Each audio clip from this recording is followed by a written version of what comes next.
pencher vers moi son oreille, et je le chanterai toute ma vie.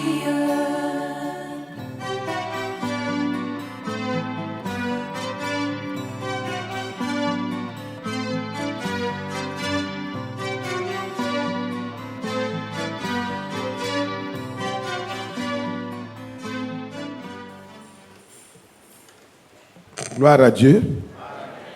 Gloire à Dieu. Nous ne savons ni le jour ni l'heure, mais nous croyons que nous y serons. Amen. C'est vraiment un chant d'espérance, mais d'assurance aussi, parce que c'est fondé sur les promesses que Dieu nous a faites. Le même qui a dit qu'il viendra lui-même et nous sauvera. Il a accompli cela, il est venu, il s'est humilié jusqu'à la mort même de la croix. Et c'était la forme de mort la plus humiliante. Les crucifiés sont exposés à la honte, à l'ignominie, à la souffrance la plus atroce. C'est ce que le royaume romain en ce temps avait trouvé comme condamnation la plus sévère. Exposer le crucifié à la douleur morale et physique. Et le Seigneur, avant même que le royaume romain n'existât, avait déjà vu cela. Il avait déjà décrit comment les choses seront, comment les choses seraient, quand le temps de toi et moi, notre rachat, sera. Il n'enverra pas un ange, il ne prendra pas un prophète, mais il viendra lui-même et nous sauvera. Donc notre salut a coûté cher à notre Dieu. Notre rachat a coûté cher à notre Dieu. Il a voulu que nous soyons ses fils et ses filles. Pour cela, il a pris notre forme, notre condition. Il a pris notre place afin que nous puissions prendre la bonne position de fils de Dieu.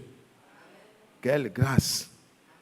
Je sais que s'il a accompli cela, il va aussi achever sa préparation qu'il a commencé en toi et moi, avec bien sûr notre participation qui est notre accord et notre obéissance. Amen. Nous n'avons rien que nous pouvons faire nous-mêmes pour nous purifier, si ce n'est d'accepter dans notre âme la parole pure, la parole parfaite. Et quand elle entre, elle purifie nos âmes. 1 Pierre 1, verset 22. C'est une réalité divine. Et c'est pour ça que Golgotha a eu lieu. Quel que soit ce que tu vis comme difficulté actuellement, ce n'est pas le moment de se décourager. C'est vrai qu'il n'y a rien qu'on peut regarder à nous-mêmes pour trouver de bon. Mais quand on regarde à la rédemption, que tout ce que Dieu a dit qu'il allait faire pour mon rachat, il l'a fait, nous devons croire aussi qu'il est capable de faire de nous ce pourquoi la parole a été envoyée, pour que nous soyons ainsi faits comme il a dit. S'il n'y avait pas de promesse que Dieu, par Jésus-Christ, allait se présenter lui-même, une épouse sans tache, ni ride, ni rien de semblable. Cependant, Dieu savait ce qu'on était déjà. Dieu savait ce que chacun de nous était et ce qu'il allait commencer à traverser comme difficulté.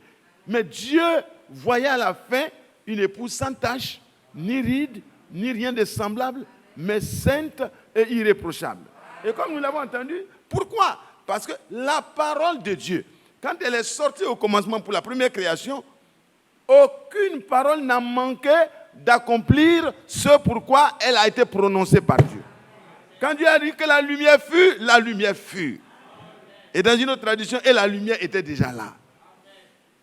Frères et sœurs, Dieu a parlé de toi. Il a décidé de te choisir.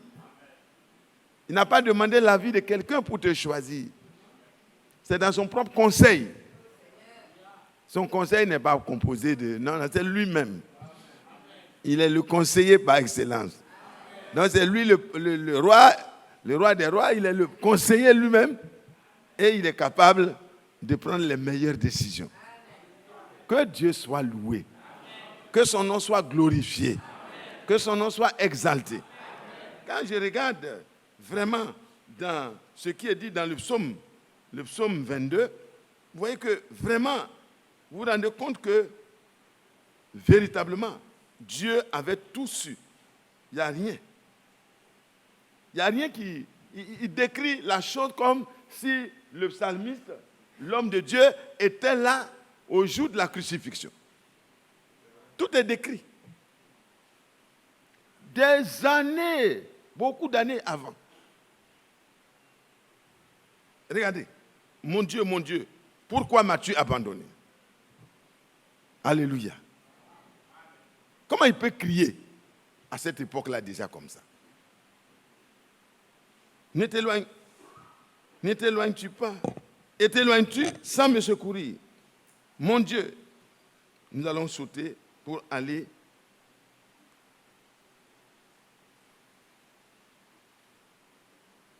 Ceux qui me voient, voyez? Et moi je suis un ver, verset 7, et non un homme, l'opprobre des hommes et le mépris du peuple. Qu'est-ce qu'il a fait?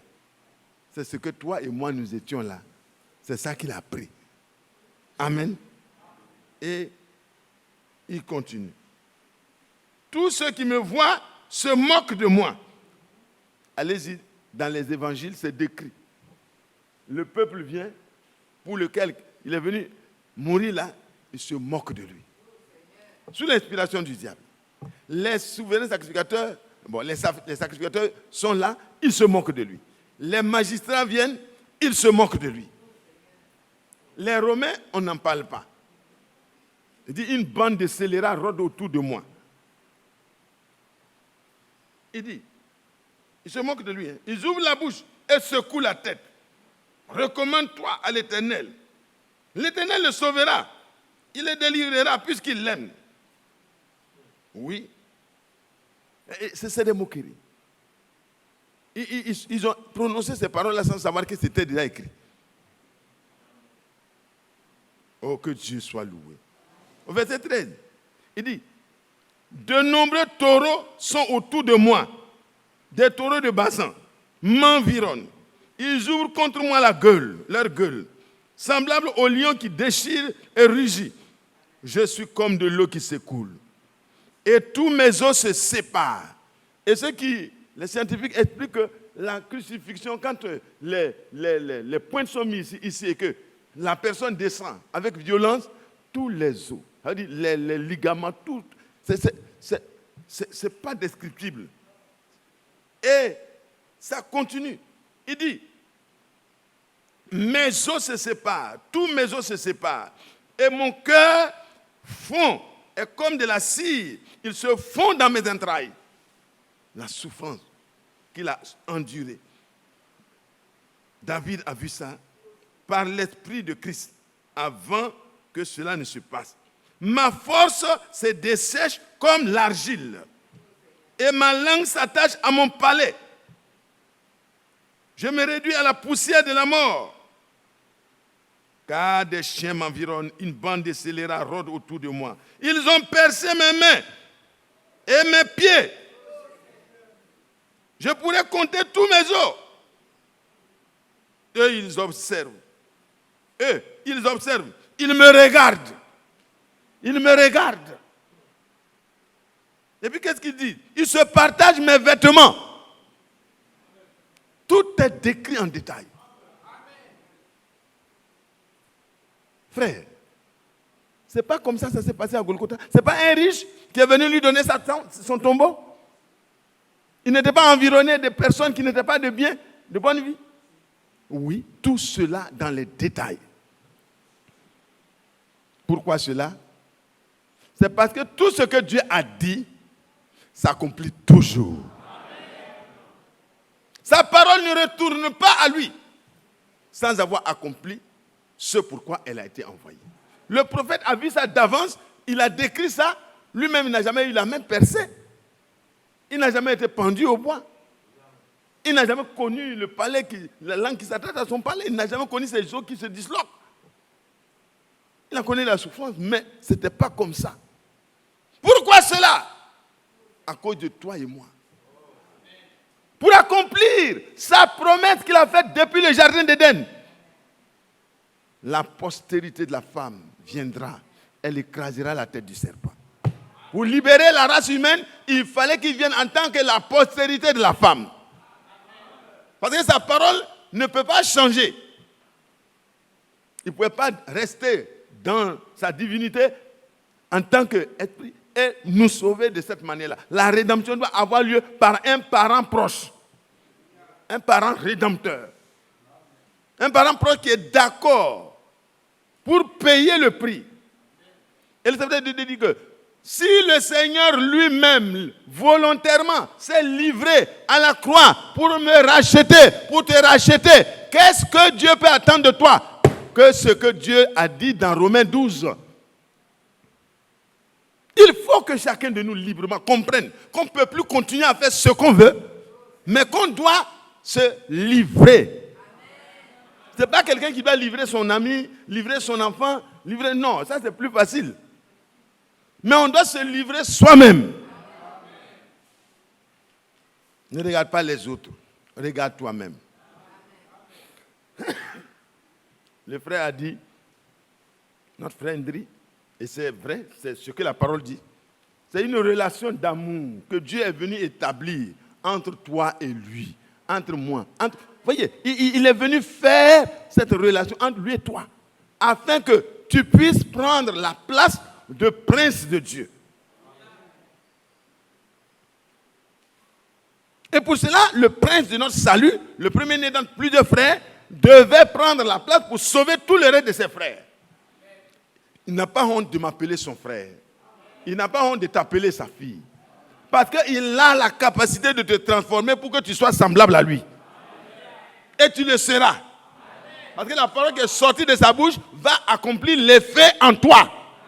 Mais Dieu n'oblige personne. Il veut que tu acceptes par la foi. Et lui, il accomplit ce que sa parole a dit et dans laquelle tu as cru. C'est tout, frère. Qui peut se changer? Qui peut devenir saint? Moi, j'ai appris que des gens vont être canonisés, déclarés saints par des hommes. Est-ce qu'un homme peut déclarer son frère saint après sa mort, même pendant sa vie? Mais c'est le Seigneur lui-même, celui qui a pris le péché de tout un chacun de nous, il a porté ça. Ce n'était pas une affaire théorique, il fallait qu'il vienne, qu'il soit confronté et qu'il accepte de prendre ma place pour que moi je puisse prendre sa place. C'est du concret. Et de la même manière, le Seigneur va faire que concrètement, ta vie là, de la même manière que tu as partagé la faiblesse de ta nature adamique, de la même manière, Dieu va faire en sorte que tu prennes part à sa nature divine. Ton comportement sera divin. Tes paroles seront divines. Tes sentiments seront divins. Ton amour sera divin. On rattrape notre sujet. Alléluia. Parce que Dieu a commencé en toi. Sans ton avis. Le plan de Dieu était déjà préétabli.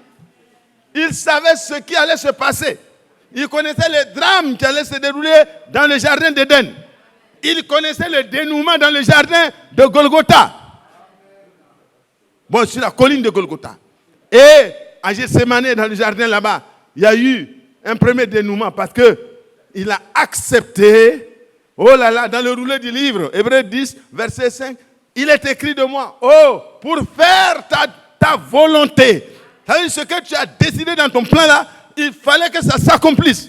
Et le Fils de Dieu, ça ne veut pas dire une personne de la divinité qui est sortie parmi les trois. Non, il n'y en a pas trois. C'est le même Dieu dans un corps de chair afin de faire propitiation, afin de faire l'expiation par son propre sang.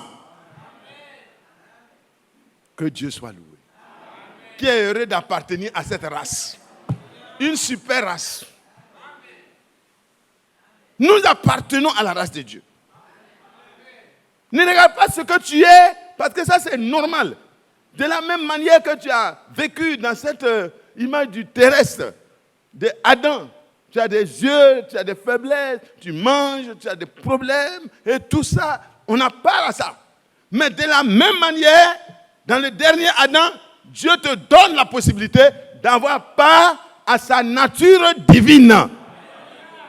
C'est pour cela que de la même manière, la parole de Dieu originelle a été ramenée sur le chandelier, a été restaurée selon la promesse de Dieu.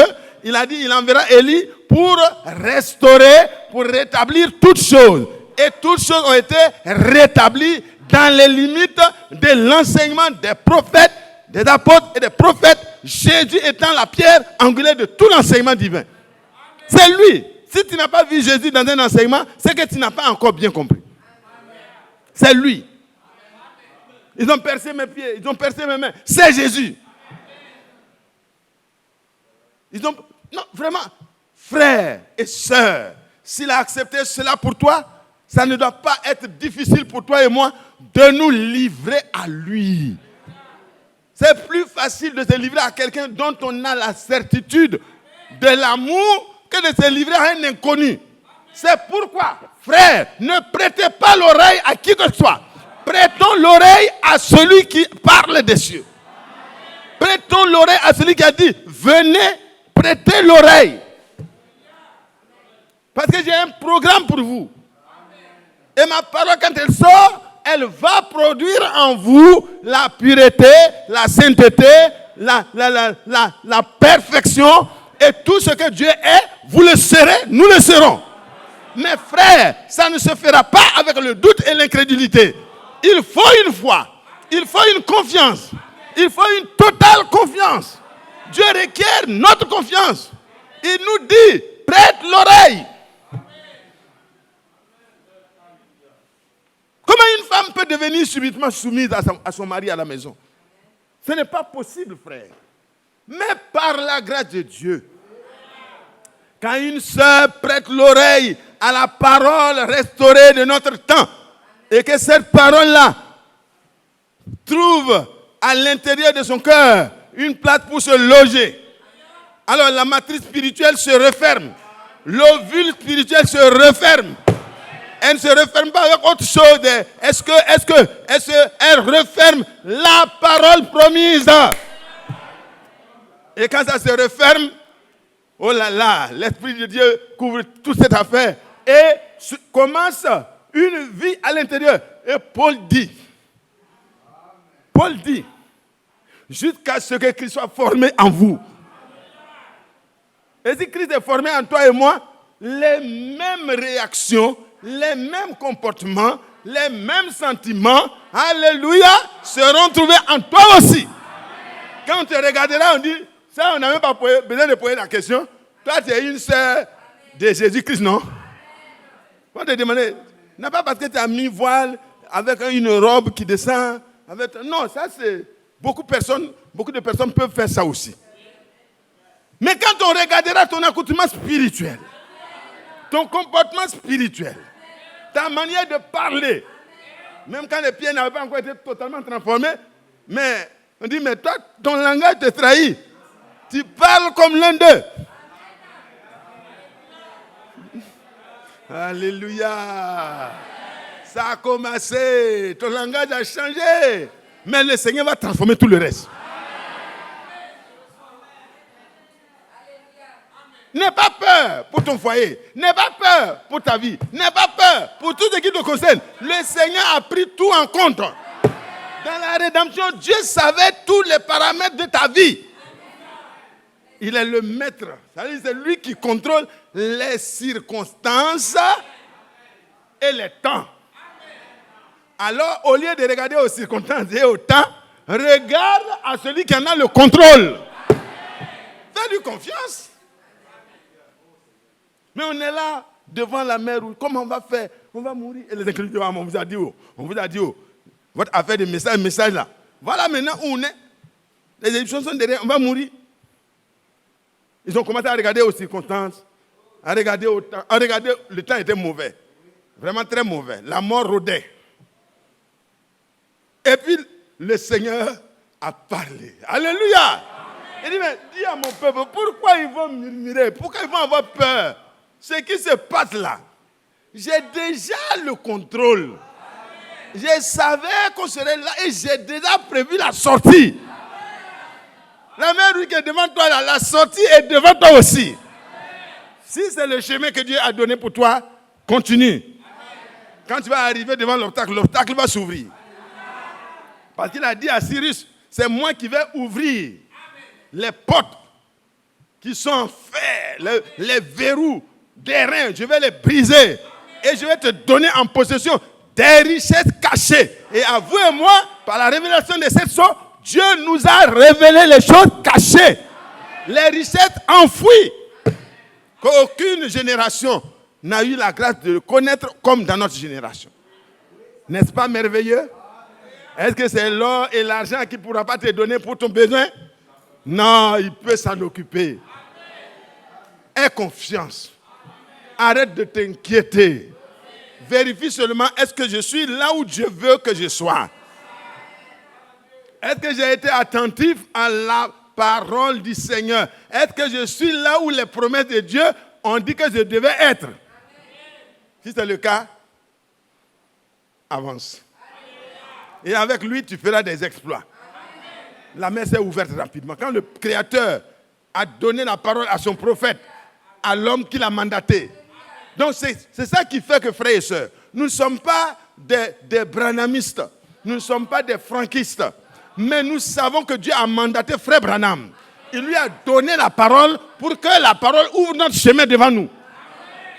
Il a donné à frère Frank ce mandat quand il a repris son serviteur, le prophète, de la même manière que tout ce qu'il a promis de faire par frère Branham, le Seigneur l'a accompli jusqu'à la dernière prédication qu'il devait prononcer.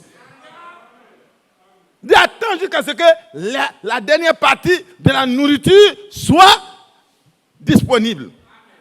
C'est à ce moment que tu vas te tenir.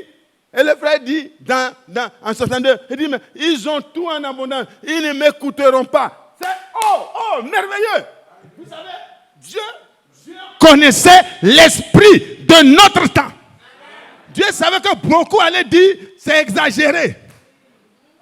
C'est exagéré. On a le message, on peut écouter les prédications du prophète, ça suffit. Mais si Dieu a dit que ça ne suffit pas, toi tu dois comprendre que ça ne suffit pas. Parce que frère, c'est pour que Dieu soit sûr que ce qui a été donné pour toi là, tu ne vas pas la recevoir de manière travestie. C'est pour ça qu'il a établi un homme qui est fidèle et qui est prudent. Pour que toi et moi, on ne prête plus l'oreille à qui que ce soit. En écoutant un homme que Dieu mandate pour amener son œuvre à l'achèvement, frère, tu n'écoutes pas Frank, tu n'écoutes pas Branham, tu n'écoutes pas qui que ce soit, tu écoutes Dieu.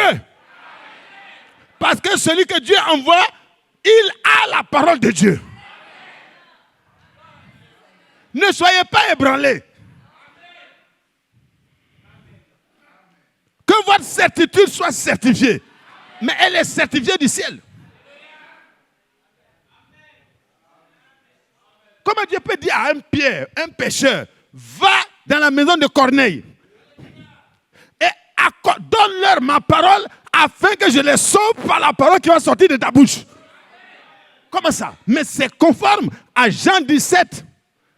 Il dit, ceux-là, ce n'est pas pour ceux qui sont là seulement que je prie, mais pour ceux qui croiront par leur parole. Pas leur parole personnelle, mais eux-mêmes ils sont identifiés à cette parole et la parole habite en eux Et Dieu, par sa parole, au travers d'eux, peut donner la bonne semence pour qu'il y ait des fils et des filles de Dieu. Pas des enfants hybrides. Que Dieu soit loué. Que Dieu soit loué. Je suis fier de ce que Dieu a eu pitié de moi. C'est pourquoi dans le royaume de Dieu, quels que soient les dons que Dieu te donne, tu n'as aucun droit de te glorifier. Parce que qu'est-ce que tu as? Qu'est-ce que tu fais que tu n'as reçu de Dieu? Mais si tu as reçu de Dieu, quelle est la gloire qui te revient? La gloire est à Dieu. Et toi, tu es béni parce que tu t'humilies sous la puissante main de Dieu. Celui qui force et qui veut faire quelque chose n'a rien.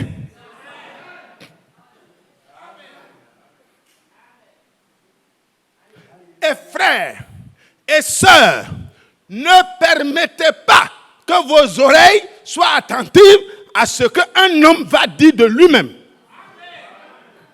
Soyons mûrs. Ne soyons plus emportés à tout vent de doctrine. Oh, que Dieu soit loué. Que son nom soit glorifié. Oh, que son nom soit glorifié. Que son nom soit exalté. Que son nom soit acclamé. Que son nom soit magnifié. Oh là là. Il dit, ne conformez pas votre vie au comportement du siècle présent. C'est pas vrai? Tu n'es pas comme le siècle présent. Non, la perfection n'est pas de ce monde. Ça, c'est un adage païen. Toi, tu n'es pas de ce monde aussi. Quelque part, ce qu'il dit n'est pas faux. Dans ce monde, il n'y a pas de perfection. C'est pas vrai? Quelque part, c'est pas faux. Mais tu dois leur dire, heureusement que moi, je ne suis pas de ce monde. Quand mon sauveur priait, il dit, je ne prie pas pour le monde. Parce qu'il n'y aura pas de perfection pour le monde. Mais il prie pour ceux qui appartiennent au royaume. Mais pour ce qui te concerne, le Seigneur dit, oh là là, alléluia, alléluia. Non frère, tu n'es pas de ce monde. Tu n'es pas de ce monde. De la même manière que le Seigneur peut dire, si mon royaume était de ce monde, mes sujets auraient combattu pour moi. Mais voici, mon royaume n'est pas de ce que vous voyez là. Empire romain, empire Nebuchadnezzar, empire de quoi, Cyrus, empire, ça c'est des empires temporaires. Mais quand le Seigneur viendra, c'est Pierre qui se détachera de la montagne sans le secours d'aucune main. Il va pulvériser tous les royaumes avec leurs bombes atomiques. Les avions de guerre, tout sera détruit. Et le Seigneur établira son royaume dans la paix. La paix et la justice connaîtra sa place sur la terre au milieu des hommes. Mais ce n'est pas par un gouvernement. Ce n'est même pas par un gouvernement mondial qu'on s'apprête à établir. C'est le chaos. Mais quand le Seigneur viendra, avec toi et moi, dans la gloire, oh là là, ils vont nous voir. Ils vont nous voir.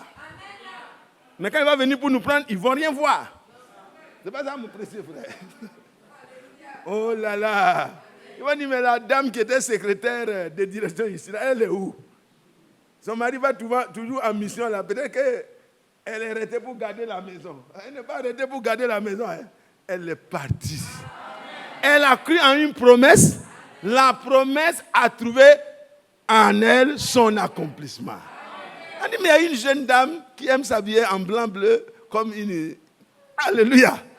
Elle aime s'habiller de telle manière. Ils vont te décrire. Et puis, ils vont dire, mais où est-elle? Depuis hier, on ne l'a pas vu sortir de sa maison. Peut-être qu'elle ne se trouve pas être en bonne santé. Ils vont taper Ah!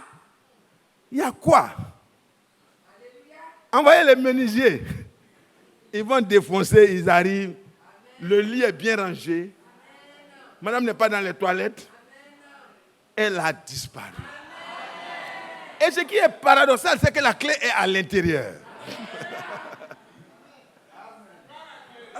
C'est quoi ça? On dirait qu'il parlait d'une affaire d'enlèvement là. Ils vont commencer à avoir peur. Ceux qui savent de quoi il s'agit vont commencer à pleurer. Que Dieu soit loué. Que Dieu soit loué. Soyons heureux. Soyons heureux. Soyons heureux. Matthieu 5, verset 48. Matthieu 5, verset 48. Soyez donc. C'est la conséquence de beaucoup de choses qui ont été dites avant. Hein. Vous pouvez lire ça, mais le temps presse et je dois tenir compte du temps. Mais il dit, soyez donc parfaits comme votre Père céleste est parfait. Ça veut dire qu'à un moment donné, frère, les gens vont chercher les reproches dans ma vie, dans ta vie, ils ne vont plus en trouver. Parce que dans la vie de Jésus, la vie terrestre de Jésus, il était un corps de chair. Mais à un moment donné, il pouvait défier les gens. Il dit, je défie quiconque de prouver que je n'ai pas fait les choses conformément à la parole de Dieu. Qui de vous me convaincra de péché? D'avoir été incrédule à ce que Dieu a dit de moi. Même quand il partait pour mourir, il disait à ses disciples avec foi, le Fils de l'homme s'en va, selon qu'il est écrit. Ils vont détruire le temple, certainement. Mais en 3 jours, je vais le relever. Je serai livré entre les mains des pécheurs. Ils vont me traiter comme ils veulent, exactement comme nous avons lu. Mais le 3e jour, soyez tranquilles, je me relèverai. Avec à l'appui les clés de la mort et du séjour des morts. Satan ayant été vaincu. Son aiguillon qu'il utilisait avec la mort ayant été arraché. Ta vie est libre. Parce que celui qui acquitte t'a acquitté. Il a déclaré mon acquittement. Faute de preuves. Faute de moyens d'accusation. Ce n'est même pas pour preuve insuffisante. Pour preuve absente. Je ne suis pas juriste, mais je me rends compte que c'est beau. Hein? Ils ont regardé, il n'y a plus de dossier. Ah, le dossier est parti où? Mathias, le criminel là. C'était là. On fouille dans tous les tribunaux. Mon dossier a disparu. Et puis le juge suprême attend. Alléluia. Il dit, moi, envoyez le dossier, vite. Les accusateurs. Où est votre dossier contre mon fils? Il dit, chef, plus de dossier. C'est parti où? Vous avez fait comment? Ça a disparu. C'est parti où? Dans la mer de l'oubli. Ça veut dire là où on ne peut plus rechercher. Satan a beau chercher et rechercher, il ne va plus trouver parce que Dieu, dans sa promesse, a décidé de te rendre pur. Soyons certains de Dieu. Ne nous décourageons pas. Les tralala de la vie font partie de ce que nous avons hérité en Adam. Mais en Christ, nous avons hérité la perfection. Et nous atteindrons la perfection. Parce que la parole de Dieu qui est sortie de la bouche de Dieu ne revient jamais à vide. Elle accomplit toujours et partout ce qui a été prononcé. Quand Dieu dit, soyez parfaits. Qui croit que Dieu s'adresse à lui en tant que fils de Dieu? Moi, je crois.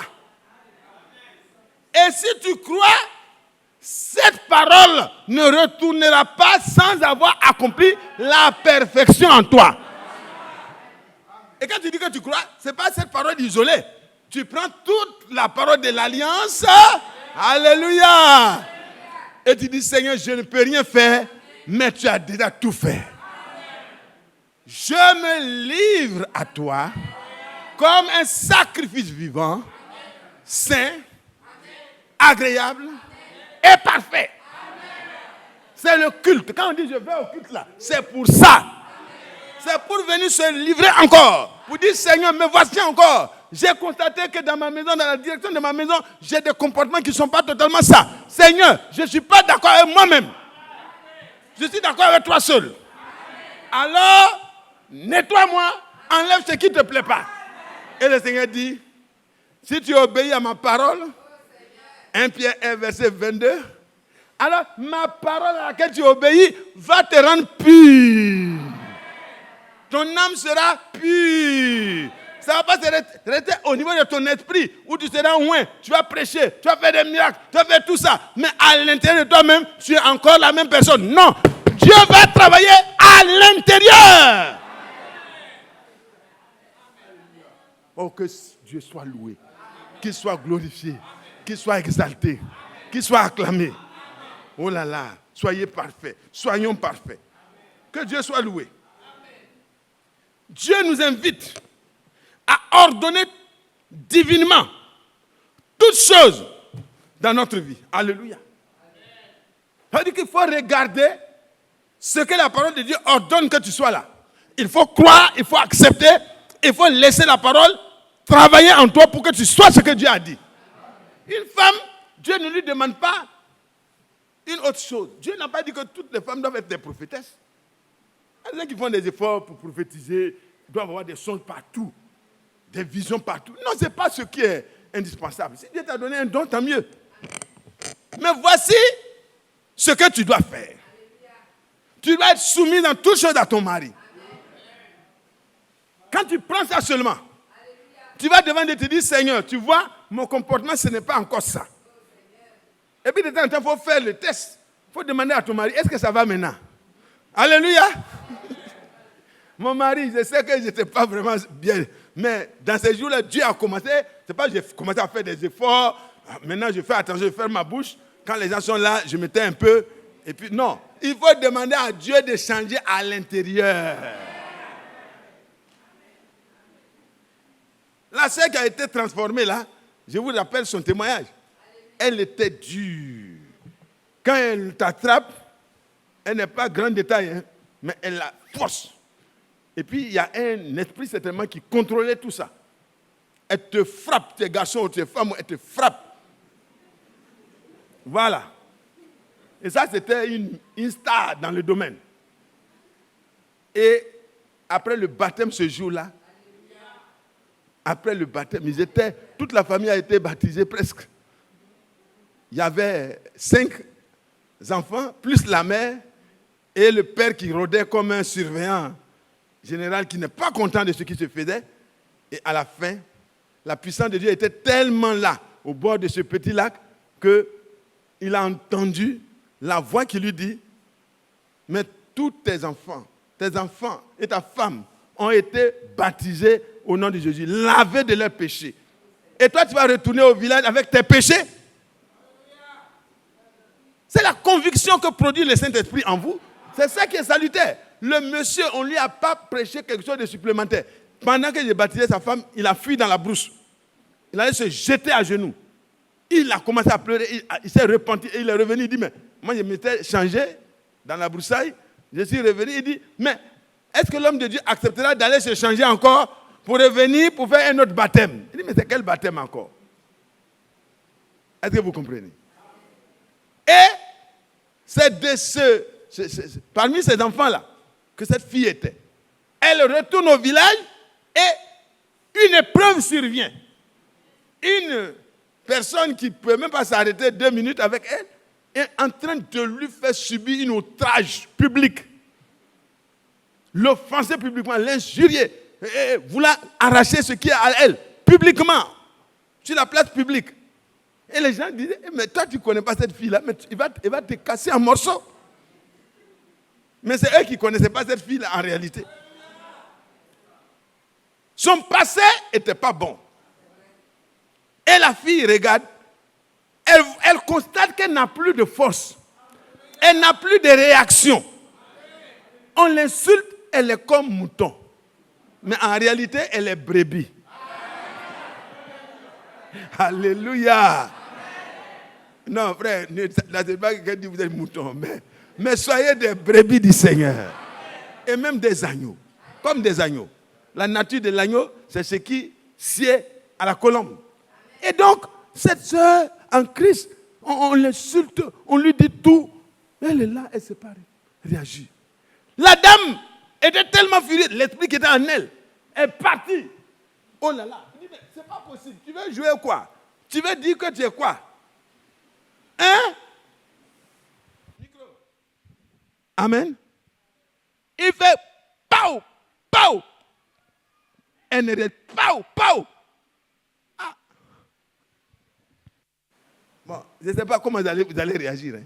Ça, c'est la pratique. Hein. Ce n'est pas le moment de citer, si on te juge la joue droite, il faut donner la joue gauche. C'est la parole de Dieu. Maintenant, cette parole de Dieu-là doit être expérimentée, accomplie en toi, comme nous l'avons entendu ce matin. Ah, la sœur a reçu, c'est vraiment, quand ça vient du diable, c'est fort. Hein? C'est pour la détourner de la fermeté dans laquelle elle a été établie par le sacrifice de Jésus-Christ. Elle s'est repentie, elle a été baptisée au nom de Christ. Mais comment elle dit qu'elle est chrétienne? On va voir. Le diable dit, si tu es fille de Dieu, on va voir. Ce qui est arrivé au Seigneur. Si tu es fille de Dieu, voilà, tu as faim. Il faut trouver un moyen. Si tu es fils de Dieu, je vais te gifler comme ton Seigneur a dit. C'est ce que le diable voulait faire. Il a dit que si on gifle ici, il faut donner ici. On va voir si tu es fils de Dieu. Pau! Pau! Ce n'est pas son enfant, hein? Même ton enfant, quand tu gifles beaucoup, parfois, ce n'est pas facile. Il faut gifler doucement. Avec beaucoup d'amour. Mais quand ce n'est pas avec amour, ce n'est pas bon. Donc, corrigez vos enfants avec amour. Et puis, la sœur est là. Elle fait une deuxième paire de gifles. La sœur est là. Et puis, les autres sont étonnés. Ils disent, qui est? C'est que quand elle va réagir là, c'est gâté. Vous savez, quand les gens ont fait les katas, les quoi, ils ont une fausse maîtrise de soi. Quand vous les provoquez, ils sont là. Il faut faire. Tu tapes, tu sautes, tu tapes, avec ton petit niveau là. Tu tapes, lui il est là. Peut-être il a fait 7 dan ou bien c'est quoi, il ne sait pas comment ça s'appelle. Et puis il est là, toi tu as la ceinture rouge, et puis tu es en train de sauter sur lui. Est-ce que vous comprenez? Mais ça, après, quand il voit que tu exagères et que tu es en train de l'humilier, quand il va faire PAU, tu te retrouves loin là-bas. Donc les gens s'attendaient à la réaction de la sœur. Mais la sœur ne pouvait plus réagir. Parce que les choses anciennes sont passées. Et réellement, toutes choses sont devenues nouvelles. Qu'est-ce qui se passe? Les sentiments qui étaient en Jésus-Christ ont été positionnés en elle. Ce n'est pas de la théorie, c'est une expérience. La femme n'est pas découragée et les gens sont spectateurs. Ils regardent un spectacle qu'ils n'ont jamais vu. Même le plus faible va se défendre. À plus forte raison de la dangereuse. Et puis, elle s'en va, elle prend la main. Elle mord dans son bras. Le sang.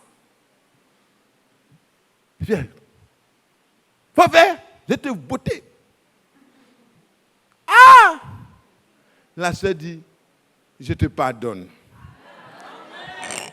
Les autres sont étonnés. Ils disent, non, ça exagère. Il y a blessure, coup et blessure volontaire. On va envoyer ça à la gendarmerie. Il dit, si vous l'envoyez là-bas, ils vont lui faire du mal. Le Seigneur a dit de ne pas faire du mal. Les gens ont pris son palabre là maintenant, ils ont arraché ce qu'elle a arraché, tout. Ils ont fait son palabre pour elle. Mais ils n'ont pas envoyé à la gendarmerie parce qu'elle n'a pas permis.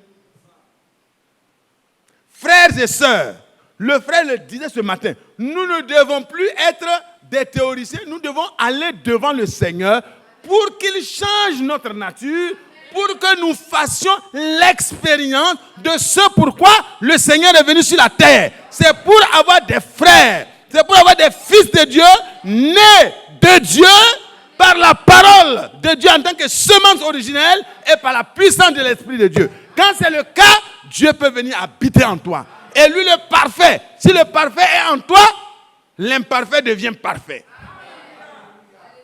Ce n'est pas de la philosophie, c'est ça qui est réel. Qui croit que Dieu peut le faire? Qui croit que Dieu peut accomplir sa parole en lui? Qui croit qu'en se livrant à Dieu, il n'est pas en train de jouer un mauvais jeu? C'est la meilleure position qu'un homme puisse prendre. Ne pense pas que toi-même tu peux te changer. Non, tu vas te décourager au bout de quelque temps. Mais si tu fais confiance en celui qui est le Rédempteur, il dit, le Rédempteur et les rachetés sont issus d'un seul, d'un même Père. Donc tu as droit à la nature de ton Père. Tu dois manger la même nourriture que le Seigneur mangeait. La nourriture du Seigneur, c'est quoi? Il dit, ma nourriture, Jean 4, verset 34, c'est de faire toujours la volonté de celui qui m'a envoyé. C'est-à-dire, je vois ce qu'il fait et je fais. On va repartir à notre texte.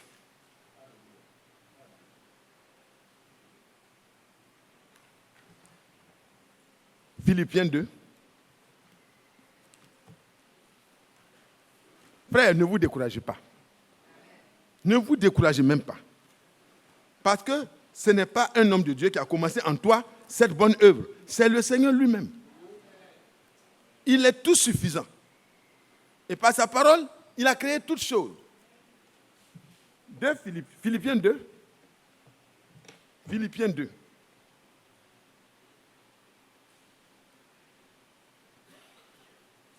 Nous commençons à partir du verset 2. Bon, prenons dès le premier verset d'ailleurs. Si donc,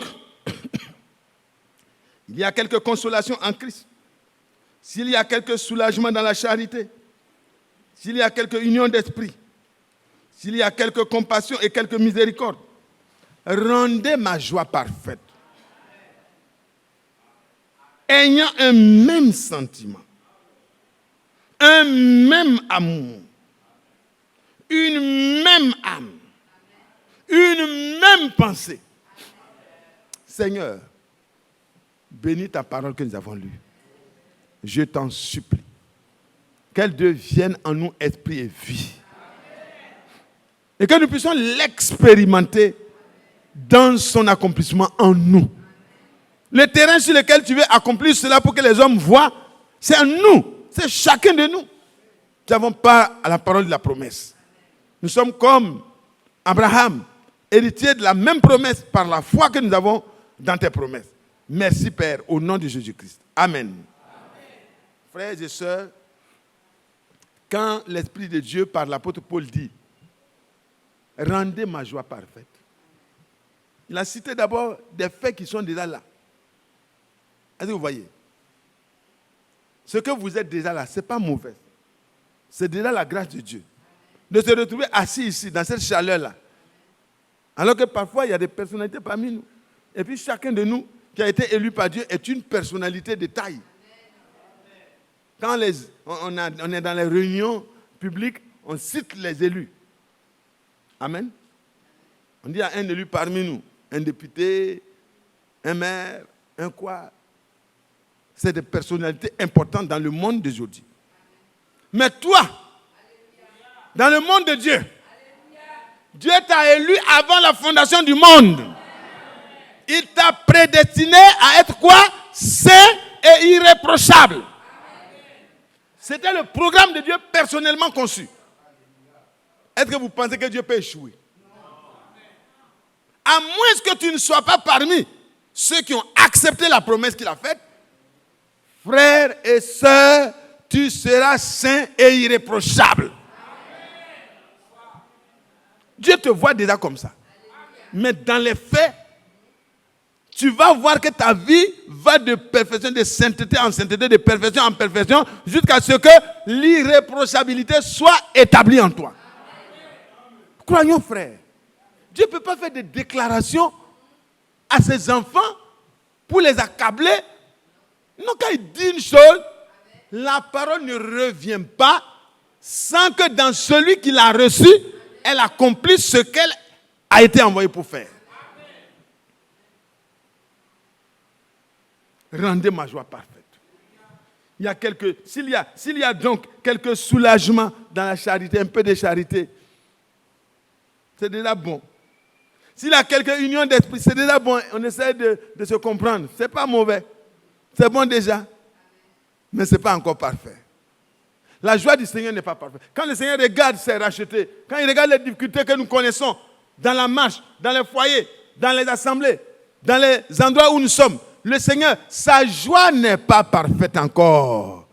Mais sa parole t'ordonne aujourd'hui, rends la joie parfaite à l'Esprit du Seigneur. Vous savez qu'il est écrit dans Éphésiens 4, le verset 30, n'attristez pas le Saint-Esprit, par lequel vous avez été scellés pour le jour de la rédemption. Donc, Les gens pensent parfois que c'est la malédiction qui est en train de me poursuivre. Je suis en train d'avoir des difficultés. Ce n'est pas la malédiction. Le frère l'a éclairé la dernière fois. Il dit, il n'y a aucune malédiction qui peut venir sur toi. Le Seigneur a pris la malédiction. Il a été pendu parce que maudit est quiconque est pendu au bois. Pour que toi, tu reçoives la bénédiction promise à Abraham par la foi. Et l'Esprit promis vient confirmer cela. Donc il n'y a pas de malédiction pour un frère, ce n'est pas possible. Et le frère Bado a lu une chose ici, un mercredi, c'était beau.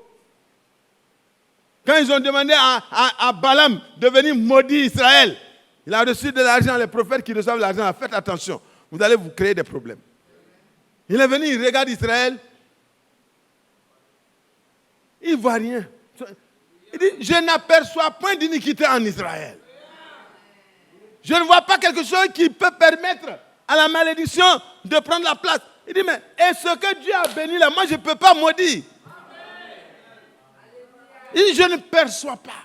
Dans la vision prophétique, il regardait avec un regard de prophète, il ne voyait rien. Pourtant, vous voyez ce qu'Israël a fait. Quelque temps plus tard, c'est eux qui étaient en train de ramasser les femmes moabites, en train de faire. Mais Dieu ne regarde pas ça directement. Il regarde à ce que lui, il a déjà décidé de faire. Les pécheurs resteront, mais le peuple d'Israël en tant que peuple est parfait. Et Dieu les voyait sans iniquité.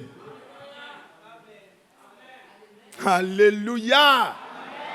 Gloire à Dieu. Je suis libre. Pourquoi? Car le sang de l'agneau est ma rançon. Je suis libre, pour toujours libre, à jamais libre. Alors tu vois, tu ne peux plus être maudit parce que Dieu t'a déjà béni. Tu ne peux plus être perdu parce que le Seigneur t'a déjà trouvé, il t'a cherché et trouvé. Mais tu peux attrister le Saint-Esprit et créer toi-même, par ton comportement, des retardements que tu appelles blocage. C'est ça. On s'en va chez les prophètes maintenant, prier pour les déblocages. Prier pour les déblocages. Toi, tu as bloqué. Par ton incrédulité, tu bloques. Quand tu manques de faire confiance en Dieu, ça attriste l'Esprit de Dieu. Quelle que soit la situation dans laquelle le Seigneur te met, il est déjà prêt à te donner la solution. Donc il ne veut pas que tu te tournes vers quiconque, mais il veut que tu te tournes vers lui. Il ne veut même pas que tu regardes aux circonstances et aux événements, mais que tu aies confiance en celui qui a le dénouement dans sa main. N'attristez plus le Saint-Esprit. Que Dieu nous aide à lui faire confiance, à savoir que même dans le désert, il n'y a pas de foreur. Il n'y a pas de machine à forage dans le désert qui suivait Israël pour à tout moment. Mais le rocher le plus dur, dans Néhémie, il a dit, sur le rocher le plus dur, tu as fait jaillir de l'eau. Pour que Israël, même les animaux ont bu l'eau minérale. Vous avez déjà vu ça dans quel royaume? Frère Ndri, regarde. Dieu, il n'a pas dit, bon, l'eau minérale, c'est pour les hommes. Faites doucement pour que ça ne finisse pas. Il a fait jaillir. Parce que Christ est le rocher frappé pour toi et moi. La vie, l'eau qui désaltère ton âme a été donnée à Golgotha. Et c'est prêt pour chacun de nous. Ne soyons plus altérés pendant que l'eau vive est là. Il dit, venez. Achetez sans rien payer. Pourquoi payez-vous de l'argent pour ce qui ne rassagit pas? Vous cherchez de l'eau minérale, ça ne désaltère même pas. Mais il a dit à cette femme-là, l'eau que je vais te donner va devenir à l'intérieur de ton âme une source d'eau jaillissante. Et tu ne seras plus aigri, tu ne seras plus fâché, tu ne seras plus coléreux. Même quand on a giflé cette femme, cette jeune dame-là, elle n'était pas irritée, elle n'était pas fâchée. Ça fait mal dans son corps, mais dans son âme, il y avait l'amour, il y avait la paix, il y avait la miséricorde, il y avait la compassion. C'était la nouvelle nature. Alors, frère, ce que j'ai lu là, ça ne pourra pas être possible si tu ne meurs pas à toi-même. Tu as trop de droits que tu revendiques. C'est dans la nature mauvaise que nous avons hérité d'Adam et Ève qu'on est dans les revendications. On est encore dans le syndicalisme spirituel. Mais nous ne devons plus nous plaindre. Nous devons nous adresser à Dieu avec foi pour lui dire, Seigneur, tu as dit, soyez parfaits à compter d'aujourd'hui, dans ma conduite, dans mon foyer, rends-moi parfait. Seigneur, rends-moi parfaite. Et les enfants, Seigneur, rends-nous parfaits. Que quand on va poser la question à nos parents, eux-mêmes nous devant pour dire, vraiment vous avez changé. Ça va? Rendez ma joie parfaite. Ce n'est pas Matthias. Ce n'est pas même Paul. C'est l'Esprit de Dieu en Paul. Rendez ma joie parfaite. Ayant un même sentiment. Comment des milliers de personnes peuvent se retrouver ayant un même sentiment? Israël, c'est possible? C'est possible, comme Dieu l'a dit. Ma soeur, c'est possible que toi, on te prend là-bas, on prend l'autre là-bas, vous avez les mêmes sentiments. Quelqu'un vient chez toi pour calomnier une soeur. Si tu as les sentiments qui étaient en Christ, tu vas dire à la personne, s'il te plaît, je t'en prie, ma maison est consacrée à Dieu. Vos calomnies là, ne venez plus parler de ça ici chez moi. Tu la renvoies avec respect, quoi. Est-ce que vous voyez, ne le chassez pas avec bâton, c'est un frère, c'est une soeur, mais elle est mal affermie, elle est mal inspirée. Elle ne va même pas chercher correctement ce qu'elle a entendu. Elle divulgue des faussetés, des mensonges destructeurs. Mais quand elle vient chez toi, c'est ta soeur. Jusqu'à preuve du contraire. C'est ton frère. Jusqu'à preuve du contraire. Tu dis, frère, il a dit que je dois m'offrir comme un sacrifice vivant, saint, agréable à Dieu. Je t'en prie. Je me suis déjà donné. Je veux plaire à Dieu. Je veux être agréable. Je veux être parfait. Je veux être irréprochable. Donc, les faiblesses que j'ai là, c'est beaucoup déjà. Ne viens pas ajouter. S'il te plaît, si tu n'as plus beaucoup de choses à dire, je vais prier pour ton départ. Avec gentillesse, quoi. Il ne faut pas le chasser. C'est tout ce que tu as à dire. Le frère comme ça, la soeur comme ça, c'est ça? Tu n'as plus d'autres choses? Non. Bon. Seigneur, que tu bénisses ma soeur, que tu l'aides à s'offrir comme un sacrifice vivant. Que ta grâce l'accompagne. Au nom de Jésus. Amen. Si elle est encore assise, tu dis, chère, lève-toi, je vais t'accompagner. Consacre ta vie. Consacre tes oreilles. Parce que la parole de Dieu nous a dit aujourd'hui que nous ne devons plus prêter l'oreille à autre chose qu'à ce qui nous sanctifie. Maintenant, si tu as entendu quelque chose d'un frère, va directement au frère. Va directement au frère. Ça t'évitera d'être un ouvrier de Satan.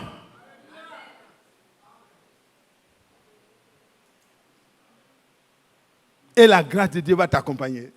Tu vas aller, tu vas parler. Ah, le frère va dire, ce que tu as entendu là, c'est faux. Oh, que Dieu me pardonne. Frère, tu as fait ton travail. Tu as appris. Tu as vérifié. C'est faux. Tu continues ta vie. Ayez les sentiments qui étaient en Jésus. Il dit, ayez les mêmes sentiments. Le même amour. Quoi? Un même amour. Une même âme. Ça ne veut pas dire que chacun de nous n'a plus d'âme et puis c'est une seule âme qui est là, on est connecté à la même. Non. Nous sommes tous transformés de la même manière. C'est-à-dire quand on te regarde, on voit le même comportement, on voit la même nature, la même vie, la même manière de parler. Même si vous apprenez quelque chose qui est vrai, vous devez aller vers la personne pour l'aider à se relever. Si vous ne pouvez pas le faire, fermez votre bouche. Ne courez pas comme des Hashima, comme vous n'avez pas envoyé, vous courez pour aller parler. Ce n'est pas bon. Que Dieu nous aide. Est-ce qu'on veut avoir ça? Est-ce qu'on veut que Dieu nous aide? Mais vous savez que ce n'est pas le Saint-Esprit que ces choses-là sont déversées en nous. Quand vous lisez dans Galates 5, vous allez voir que c'est le fruit de l'Esprit. Quand vous repartez dans Romains 5, verset 5, on a lu, depuis le premier verset même, on peut chercher. Même quand vous partez dans Éphésiens 5, verset 1, quand vous allez dans tous ces versets, quand vous partez dans 1 Pierre, au chapitre 1, à partir du verset 14, nous ne devons plus nous conformer aux choses que nous voyons dans le monde, mais nous devons nous laisser transformer. Frères et sœurs, comme des enfants obéissants, ne vous conformez plus aux convoitises que vous avez autrefois quand vous étiez dans l'ignorance. Ne vous conformez pas au siècle présent. Romains 12. Soyez imitateurs de Dieu. Éphésiens 5. Vous pouvez continuer les recherches. Je veux ce matin que chacun de nous rentre en lui-même. Nous ne pouvons pas fabriquer ces choses-là. C'est la nature de Christ en nous. C'est la nature de Christ en nous. Regardez l'apôtre. Quand l'apôtre Paul était maltraité, il ne se plaignait pas. Quand Étienne était lapidé, quand vous lisez à la dernière partie du chapitre 7, pendant qu'il mourait, qu'est-ce qu'il a fait? Il a élevé les mains, il a dit, ne leur impute point ce péché. Et se tournant vers Dieu, il dit, entre tes mains, je remets mon esprit. Vous pensez que c'est possible? Cette sœur-là a été capable de ne pas résister aux méchants. Étienne a été capable de se comporter comme Christ. Pensez au comportement de David. Quelqu'un qui te poursuit pour te tuer, tu le trouves à 2 reprises. Tu dis, je ne porterai pas la main sur loin de l'Éternel. Et plus tard, il dit, ne les détruis pas. À son ami qui était prêt à faire le geste final. Ne les détruis pas, car on ne pourra pas toucher impunément à loin de l'Éternel. Est-ce que vous pensez que c'est David? C'est l'esprit de Christ en David. Parce que quand vous repartez dans 1 Samuel, au chapitre 16, vous allez lire, à partir du verset 13, je crois bien, que depuis ce jour où il a été oint, l'Esprit de Dieu est descendu sur David. Et ne l'a plus quitté. Et quand l'Esprit de Christ l'Esprit de Dieu est sur quelqu'un, il reflète le comportement divin. Et plus tard, c'est David-là encore, pourchassé par son enfant. Son enfant a fait ce qui est abominable. Les 10 concubines qu'il a laissées pour garder le palais, et un mauvais conseiller, Ahitophel, inspiré mal même. Il a dit, voilà le plus grand mal que tu peux faire pour être odieux. Pour que Israël sache que tu ne peux plus dire que c'est mon père. Ne faites pas du mal à mon père. Pour que tu te rendes odieux, il faut prendre les femmes que ton père a laissées, les 10 concubines là. Il faut aller avec elles mets une tente devant tout le peuple et va avec les concubines de ton père. Comme ça, ils sauront que tu ne vas plus revenir en arrière. Et le pauvre petit, sous une mauvaise influence. Vous savez, frère, si quelqu'un se comporte mal envers vous, ne regardez pas la personne. Nous n'avons pas à lutter contre la chair et le sang, mais nous avons à lutter contre l'esprit qui est derrière. Mais les autres ne comprenaient pas David. Ceux qui disaient, tue Saül, c'est le temps de te venger, ils n'avaient pas le même esprit que David avait. David n'était pas un meurtrier, c'était un soldat. Quand il est au front, il combat. Quand il a coupé la tête de Goliath, c'était normal. Ah, le frère Mathias, quand même, hein. Goliath est venu avec quoi? Il était poussé par ses dieux. Il a commencé à maudire David par ses dieux. Il dit, par mon Dieu, je vais te couper la tête. Maintenant, le Dieu de David a donné à David la force pour lui couper la tête. David n'est pas parti avec des épées, ni avec des lances. Non, il n'est pas parti pour tuer quelqu'un. Mais lui, il est venu avec les bagages. Petit caillou là seulement, il est tombé.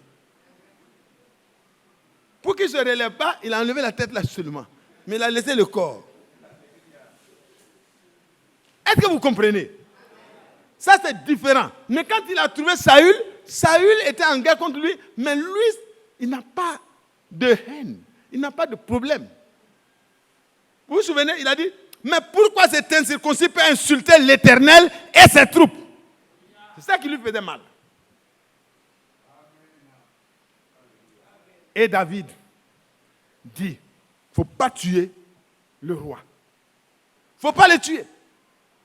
S'il doit tomber un jour, il tombera entre les mains de Dieu là-bas quelque part. Mais moi, et vous qui êtes avec moi, ne faites pas de mal à cet homme. Et quand Saül a été tué avec ses enfants, oh là là, David n'a pas fait des larmes hypocrites. Il a commencé à pleurer.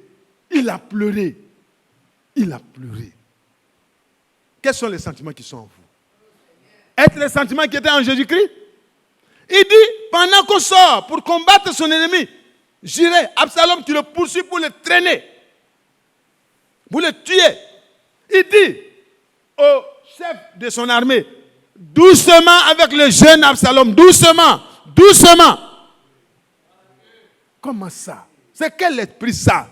C'est l'esprit de Christ. Quand vous êtes en rage contre un frère, contre une soeur, pour le détruire spirituellement, en détruisant tout ce qu'il a, vous êtes dans une erreur. Vous n'êtes pas dans un bon esprit. Vous pouvez sembler être loin, mais vous n'êtes pas loin du bon esprit. Mais regardez David. Prenez modèle sur David. Parce que David avait son modèle en Christ. Vous savez que Dieu a dit que Abraham a vu mon jour et il s'en est réjoui. C'est-à-dire l'esprit de Dieu qui était vraiment là. Dans Abraham lui permettait de voir le jour de Christ déjà. Et c'est ce que David a vu. Alors frère, qui t'a fait mal comme Absalom a fait mal à David? Qui a couché avec ta femme en plein jour devant tout le monde pour se moquer de toi? Qui t'a poursuivi pour te tuer alors que tu es son père? Frères et sœurs, voilà une raison encore pour que nous puissions être miséricordieux envers nos enfants. Soyons patients et miséricordieux. Soyons patients à l'égard des autres frères, des autres sœurs. Parce que le changement est encore possible aux yeux de Dieu. Prenez l'exemple d'Abraham. Dans Genèse 12, la séparation a eu lieu. Le jeune homme a choisi la bonne part, si on peut le dire ainsi humainement. Et dans Genèse 14, il a des problèmes.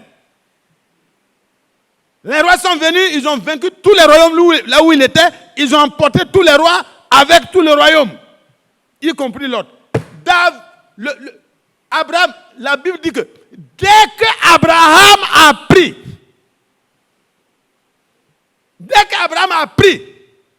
que Lot était pris en captivité avec sa maison, sans réfléchir, il arma 300 et quelques personnes seulement pour aller poursuivre des milliers de personnes. Près de 4 ou 5 royaumes. Il est parti poussé par l'amour. Et si vous êtes poussé par l'amour à agir, vous aurez toujours la victoire. Si vous n'agissez pas par vengeance, mais vous agissez par amour pour sauver même celui qui est mauvais contre vous, vous aurez la victoire. Rendez la joie du Seigneur parfaite. Ayons en nous les sentiments qui étaient en Jésus-Christ. Laissons le Seigneur travailler notre cœur. On ne peut pas le fabriquer. Il faut que Dieu déverse ça en nous par son esprit. Mais pour que Dieu le fasse, il faut accepter la parole. Il ne faut pas écouter tout le monde, mais il faut écouter celui que Dieu envoie pour te donner la parole de Dieu. Alors, la parole de Dieu va trouver de la place. L'ovule de ton cœur va s'ouvrir. La parole va être refermée. L'Esprit de Dieu va couvrir cela. Tu verras que ta vie a changé. Et le Seigneur prendra plaisir à venir habiter dans ton âme, dans ton cœur. Et alors, Romains 5, verset 5 va s'accomplir. Et tu pourras comprendre que Romains 12, verset 1 et 2, c'est pour toi. Et tu pourras comprendre que 1 Pierre 1, verset 14 jusqu'à 18, c'est pour toi. Tu pourras lire même jusqu'à 22. Et tu pourras lire tout. Tout ce que tu liras dans la parole, tu vas dire Amen, Amen, ainsi soit-il, que ta parole s'accomplisse, que ta volonté s'accomplisse, que ta volonté s'accomplisse, que ta volonté s'accomplisse, que ta parole que tu as prononcée, je suis ta servante, je suis ton serviteur, que ta parole s'accomplisse. Quand Marie a fini de dire ça, c'était la partie qui lui revenait. Ce qui se passait dans la suite, ce n'était plus à Marie de se prononcer. Elle a ouvert son cœur. La semence est rentrée. C'est refermé. Elle est enceinte. Elle est en danger de mort. Mais Dieu s'en va parler à son mari. Ce qui est là, ce n'est pas une prostitution, c'est ma parole et c'est ce qui a été promis qui est en train de s'accomplir. La paix en même temps dans le foyer. La paix en même temps dans le foyer. Les gens font mais Joseph était tranquille. Il avait reçu la visitation de Dieu. Il savait que ce qui se passait là, ça vient de Dieu. Et plus tard, Dieu a continué et il a réalisé tout ce qu'il a promis. Qui croit que Dieu peut le faire pour lui? Qui croit que Dieu peut réaliser ses promesses dans ta vie? Ne regarde pas aux circonstances dans lesquelles tu es né, aux circonstances dans lesquelles ta vie évolue. Ne regarde pas l'adversité autour de toi. Peut-être même jusqu'à hier, tu étais un instrument entre les mains du diable, ta bouche là, ça servait à détruire. Mais à partir d'aujourd'hui, tout peut changer. Ma soeur, tout peut changer. Mon frère, tout peut changer. Mon bien-aimé, tout peut changer. Parce que le Seigneur te tend la main. Il dit, ma parole ne revient pas sans avoir accompli. La rosée, la pluie, quand ça descend là, la neige, ça arrose, ça féconde. La parole aussi fécondera en toi la vie de Dieu. Je vais laisser le frère Nguessan venir nous conduire dans un moment de prière. Que Dieu nous bénisse. Faisons comme David. Ayons les bons sentiments qui étaient en Jésus-Christ. Demandons à Dieu de le faire en nous. Faisons comme David. Faisons comme Abraham. Faisons comme Étienne. Faisons comme le Christ lui-même. Il est prêt à déverser ça en toi si tu le veux.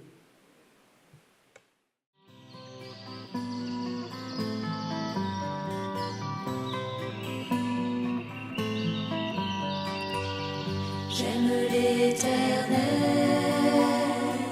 car il entend ma voix. Il a penché vers moi son oreille, et je le chanterai toute ma vie.